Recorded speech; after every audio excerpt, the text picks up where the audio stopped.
The emergence of Toyota's new electric vehicle platform exposes the failings of their existing one today and shows why you absolutely should not buy their current electric car unless you're absolutely crazy. Within minutes of Toyota's CEO stepping down officially and being replaced, Toyota finally announced they are working on a new electric vehicle platform to try and compete with Tesla and Chinese automakers. Is it too little too late? Or could this actually work? Hello my friends and welcome to the channel. I'm the Electric Viking. My name's Sam Evans. Welcome to all of you. It's great to have you. And thank you so much for supporting me with my GoFundMe campaign. It's been an amazing success. It's been incredible. Your generosity is just unbelievable. And I didn't expect it at all. I mean, I expected that, well, I hoped that people would help out, but not to this extent. I'm truly, truly thankful. So thank you so much. Toyota, I'm not thankful for them.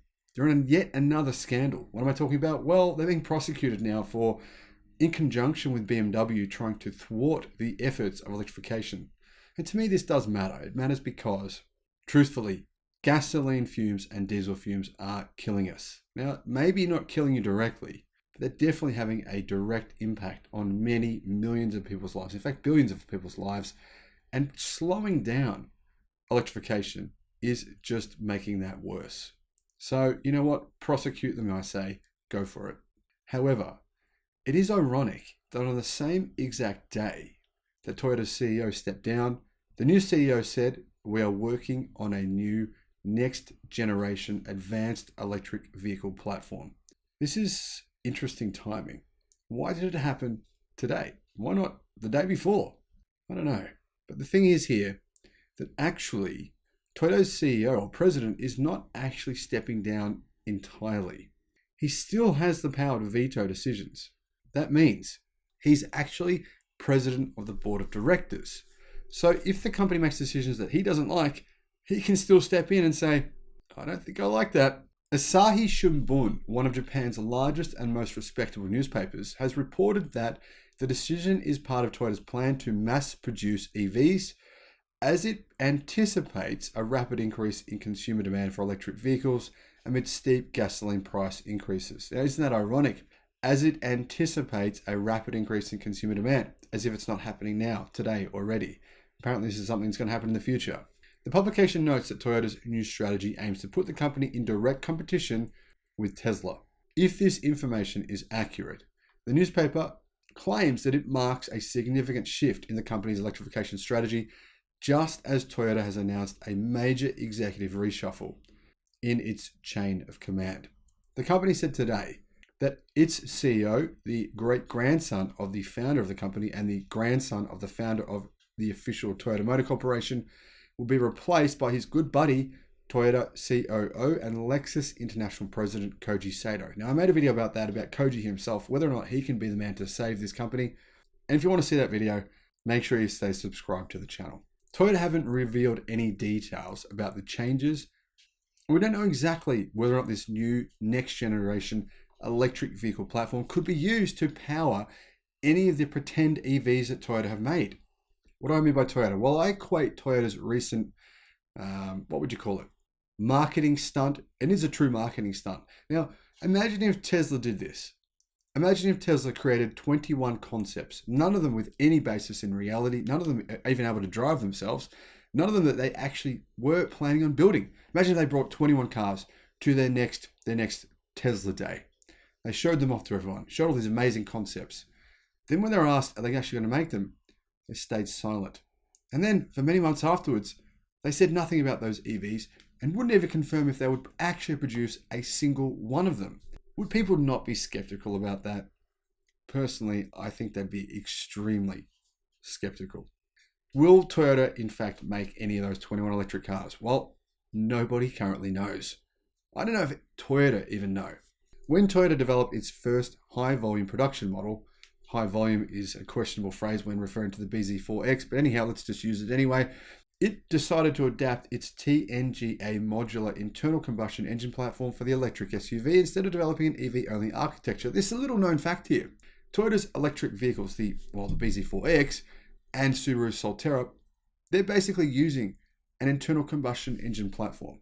It's probably part of the reason why those vehicles are heavy and inefficient, and why journalists have been not impressed with the car at all, or the cars. Toyota originally intended to use the same eTNGA platform for other future EV models, but it basically admitted that it's not competitive, it's too expensive, and it won't really work in terms of mass manufacturing. So they've changed their mind. The eTNGA architecture shares characteristics with the TNGA counterpart used for their gasoline-powered and hybrid cars.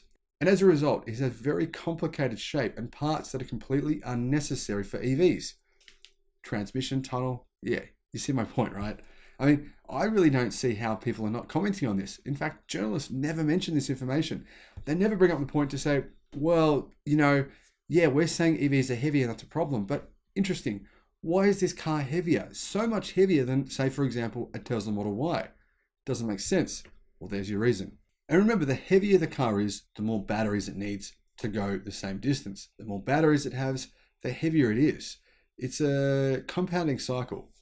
Now, this leads to higher manufacturing costs for Toyota EVs than those for Tesla's EV car-only platforms. And this is true.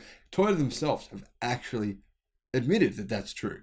Toyota themselves said on numerous occasions its EVs cannot be cheap because it costs too much to make them.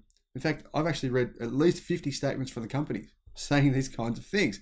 Those statements are rarely reported by the media, who obviously do make a fair bit of money from Toyota's advertising. According to Asahi Shimbun's report, Toyota decided it could not generate profit with its current EVs, the BZ4X, etc., and compete with Tesla if it continues to use this outdated and frankly uninspiring eTNGA platform.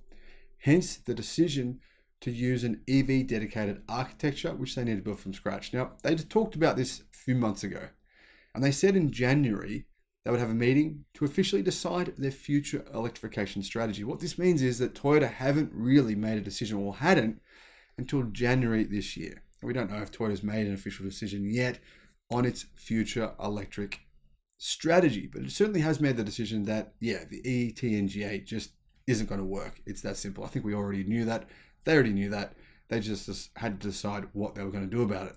And when I say what they were going to do about it, I mean, realistically, they could have continued with it. So what Volkswagen is doing. Volkswagen were initially going to make their Trinity next generation EV platform. Herbert Diess was the one driving that. Herbert Diess gets fired. Volkswagen say, no, that's too expensive. We're not going to do that. We'll put that on the back burner. We'll focus on improving our current skateboard. That's what they're doing. The MEB architecture. They think they can just make that better rather than making a new one from scratch. Now, the report in Japan says that the platform will be like a skateboard and ideal to mass produce EVs. A flat surface gives designers more choice on where to mount the batteries compared with the BZ4X's complicated platform. How long will it take to actually make this platform? Can this new platform save Toyota? No, it cannot. It's actually impossible. They know that. Everyone knows that. Realistically, it's going to take them at least 5 years to develop this platform. They even said that themselves. They said 5 years. What are we looking at? 2028? Maybe 2027 if they rush things and get it out as quickly as possible. That's a long way away.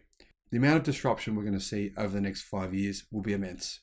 And Toyota, frankly, have just left it too late. In the meantime, Toyota say they'll accelerate the production and development of electric vehicles until it completes the EV-only platform.